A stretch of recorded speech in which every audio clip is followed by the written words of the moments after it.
everybody, today's video is another bridal hair care video, and this video is a very special one because it is the combination of two hair masks that my mom and my aunt suggested on two separate occasions, and this one by far is the most elaborate one that I have ever done. Like, you guys know me, I do like 3 ingredient, maximum 5 ingredient DIYs, but the result is amazing.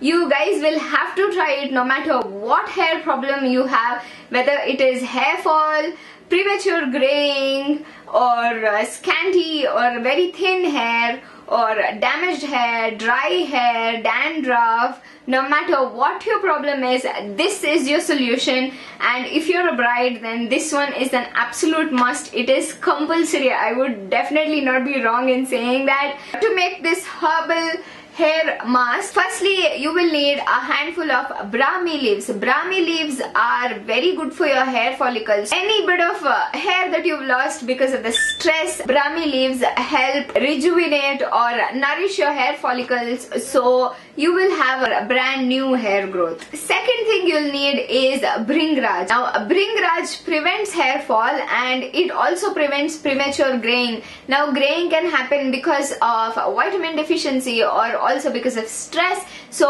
Bringraj prevents that. The next thing that I'm using is Fenugreek. Fenugreek is a natural conditioner. It makes your hair softer and shiny. Vetiver or lavanja root, I don't know what exactly it's called in another language. Anyway, if I find it, I will link it below in the description box. In fact, I will link everything that I can find that I've used in this video below in the description box, so you guys can find it as well. And this one is very good for strengthening your hair, and Vetiver also boosts hair growth. Ashwagandha. Now Ashwagandha is again one of those things that promotes voluminous hair. If you're somebody who has scanty hair, then this one is absolutely a must. A whole bunch of curry leaves. Curry leaves are very high in iron, so they are going to nourish your hair and make them really darker. Curry leaves also are very high in protein, so it's going to promote hair growth, and it is also set to reverse any graying that you may have. And the next thing you need is hibiscus leaves. Now hibiscus leaves again are very soothing on your scalp. It is very conditioning on your hair. So if you're somebody who has a kind of an itchy, dandruff prone scalp, then a hibiscus is really good for you. Ginger, and the reason why I'm using ginger is because it is so pungent. It opens up your pores and lets this herbal Ayurvedic oil seep deep into your hair.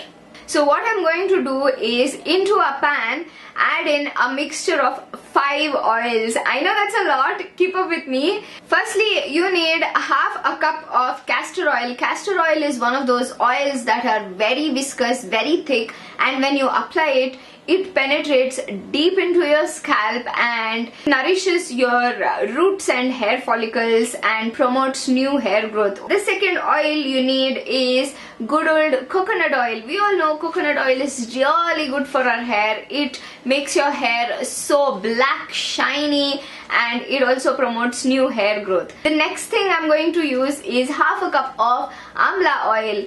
And Amla oil is one of those oils that are primarily responsible for keeping your hair black. Fourthly, I'm using olive oil because olive oil makes your hair grow faster.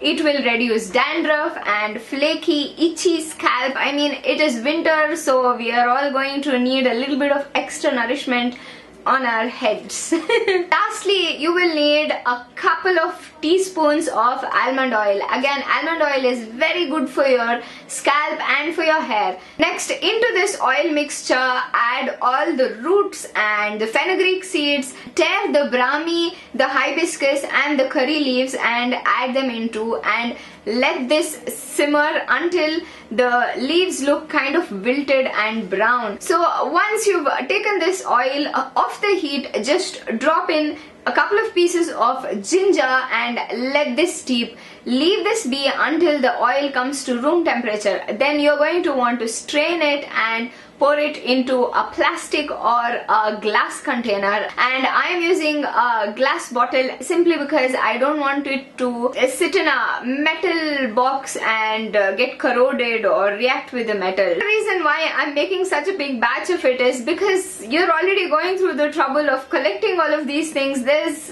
really no point at all making a small batch of it, and especially if you're a bride, then I would definitely suggest do this at least a month or a month and a half before your wedding. You can use it throughout the days leading up to the wedding as well. What I do is decant a small amount of it into a tiny little pan and just make it a little bit lukewarm or something like that, and apply it all over my hair. You can leave this on and let your hair steep in this for at least 2 hours, but since you've gone through so much trouble to collect all of these really rare herbs and roots and doing all of this kind of a very tedious little oil, I would say leave it overnight. That's what I do, and I absolutely love how my hair feels the next day morning when I wash it. So there you go guys, that's it for this video. Thank you so much for watching this video. If you liked it, hit the thumbs up button.